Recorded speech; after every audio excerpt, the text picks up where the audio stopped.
ଶାଗ ତରକାରୀ ଶାଗ ମୁଗ ଶାଗ ବେସର ତ ବହୁତ ଥର ପ୍ରସ୍ତୁତ କରି ଖାଇଥିବେ। ଥରେ କିନ୍ତୁ ଏମିତି ମୋ ଷ୍ଟାଇଲରେ ଶାଗ ମଟର ତରକାରୀ ପ୍ରସ୍ତୁତ କରନ୍ତୁ।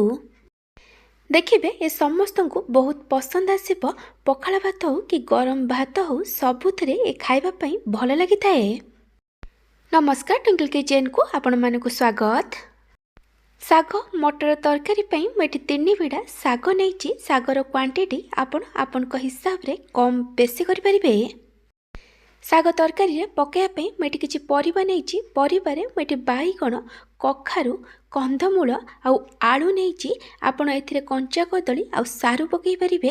ପରିବାର କ୍ୱାଣ୍ଟିଟି ଆପଣ ଆପଣଙ୍କ ହିସାବରେ କମ୍ ବେଶୀ କରିପାରିବେ। ମୁଁ ଏଠି ପ୍ରେସର କୁକରରେ 2 କପ୍ ପାଣି ଦେଇଛି। ମୁଁ ଏଠି ଅଧା କପ୍ ମଟରକୁ ପାଣିରେ 7 ରୁ 8 ଘଣ୍ଟା ପାଇଁ ବତୁରେଇକି ରଖିଥିଲି। ଏବେ ଆମେ ମଟରକୁ ଭଲସେ ଧୋଇକି ପାଣିରୁ ଛାଣିକି ପ୍ରେସର କୁକରରେ ଦେଇଦେବା।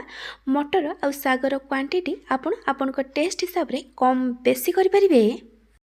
ଏବେ ଆମେ ଏଥିରେ ସ୍ୱାଦ ଅନୁସାରେ ଲୁଣ ପକାଇବା। ସବୁକୁ ଭଲ ଭାବେ ମିକ୍ସ କରି ପ୍ରେସର କୁକର ଲିଡ୍ ବନ୍ଦ କରି ହାଇ ଫ୍ଲେମ୍ରେ ଗୋଟେ ସିଟି, ଲୋ ଫ୍ଲେମ୍ରେ 2 ରୁ 3ଟା ହୁଇସିଲ୍ ଆସିବା ପର୍ଯ୍ୟନ୍ତ କୁକ୍ କରିବା, ଯେମିତି ମଟର ଭଲସେ ସିଝିଯିବ। ମୁଁ ଏଠି କଢ଼େଇରେ କିଛି ତେଲ ଦେଇ ଗରମ ହେବାକୁ ରଖିଥିଲି।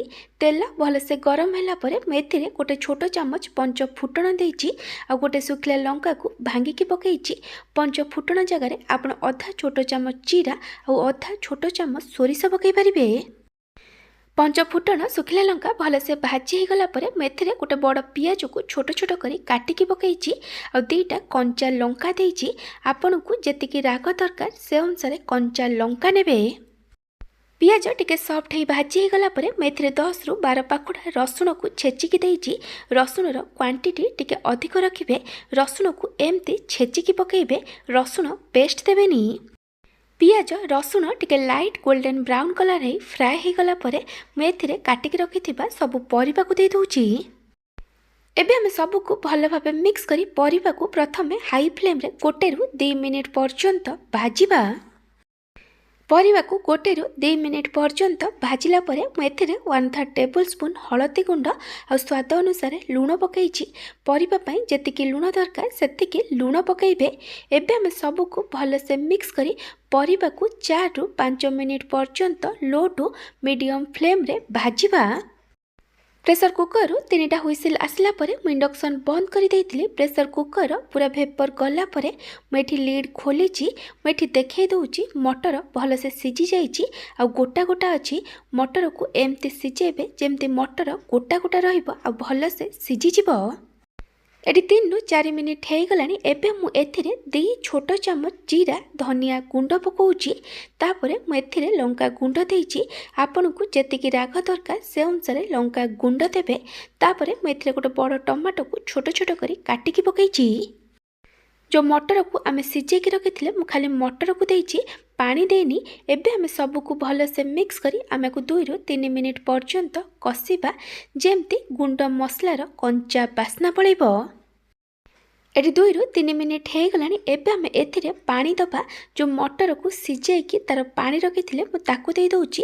ଆପଣଙ୍କୁ ତରକାରୀର ଯେମିତି ଗ୍ରେଭି ଦରକାର ସେ ଅନୁସାରେ ପାଣି ଦେବେ। ଏବେ ଆମେ ସବୁକୁ ଆଉ ଥରେ ଭଲସେ ମିକ୍ସ କରିଦେବା ଆଉ ତରକାରୀକୁ ହାଇ ଫ୍ଲେମ୍ରେ 1 ରୁ 2 ମିନିଟ୍ ପର୍ଯ୍ୟନ୍ତ ଫୁଟିବା ପାଇଁ ଛାଡ଼ିଦେବା। ତରକାରୀ ଏଠି ଭଲସେ ଫୁଟିଗଲାଣି। ଏବେ ଆମେ ତରକାରୀକୁ ଆଉ ଥରେ ଭଲ ଭାବେ ମିକ୍ସ କରିଦେବା।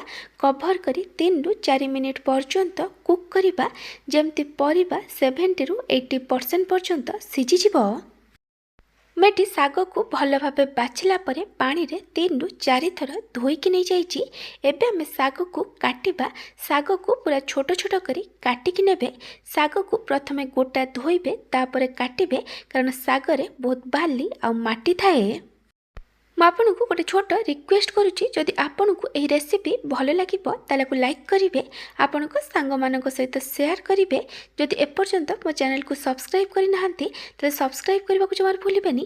ପାଖରେ ଥିବା ବେଲ୍ ଆଇକନ୍ରେ ଅଲ୍ ନୋଟିଫିକେସନ୍ରେ କ୍ଲିକ୍ କରିବେ।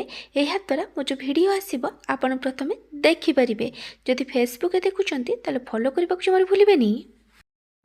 ଏଠି 4 ରୁ 5 ମିନିଟ୍ ପରେ ମୁଁ ଘୋଡ଼ଣୀ କାଢ଼ି ଦେଇଛି। ପରିବା ଏଠି 70% ପର୍ଯ୍ୟନ୍ତ ସିଝିଗଲାଣି। एबे आमे गैस रो फ्लेम को हाई करी दबा और काटिक रखिथिबा सागो को देई दबा तापरे आमे को कवर करी हाई फ्लेम रे 2 रु 3 मिनिट पर्यंत कुक करिबा जेमति सागो टिके नरम हे जिवो। एटी 2 रु 3 मिनिट हे गलानी मैं घोड़णी काढ़ी देइछि। एबे आमे सागो को भल से मिक्स करी दबा। आपण एही रेसिपी को जगार देखुचंती कमेंट सेक्शन में जणेबे। सबको भल से मिक्स कला परे मु एथिरे स्वाद अनुसार लूण पकाउछि। आपण देखिकी लूण पकेइबे कारण आमे मटर सिझेला बेले सेथिरे लूण पकेइथिले आ परिबारे भी लूण पकेइथिले। एबे आमे सबको आउ थरे भल भाबे मिक्स करी दबा कवर करी लो फ्लेम रे और 4 रु 5 मिनिट पर्यंत कुक करिबा जेमति साग आ परिबा भल से सिझि जिवो। 4 रु 5 मिनिट पर मुझे घोड़णी काढ़ी देइछि। मुझे आपन को देखई दउछि परिबा एटी भल से सिझी जाइछि, साग भी एटी बढ़िया से सिझी जाइछि। एबे हमें सबको आउ थरे भल से मिक्स करी दबा और परिबा को एमती चामच सहायरे टिके टिके मिक्स करी देबे। एहा द्वारा ए साग तरकारी खाइबा पई भल लागिबो।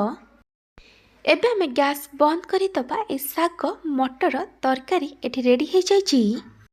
जदि आपन को यह रेसिपी भल लगी ताको लाइक करेंगे, आपण सांग मान सहित शेयर करेंगे। जदि एपर्यंत मो चैनल को सब्सक्राइब करना तेरे सब्सक्राइब करने को जमार भूलें। पाखे बेल आइकन ने ऑल नोटिफिकेशन ने क्लिक करेंगे।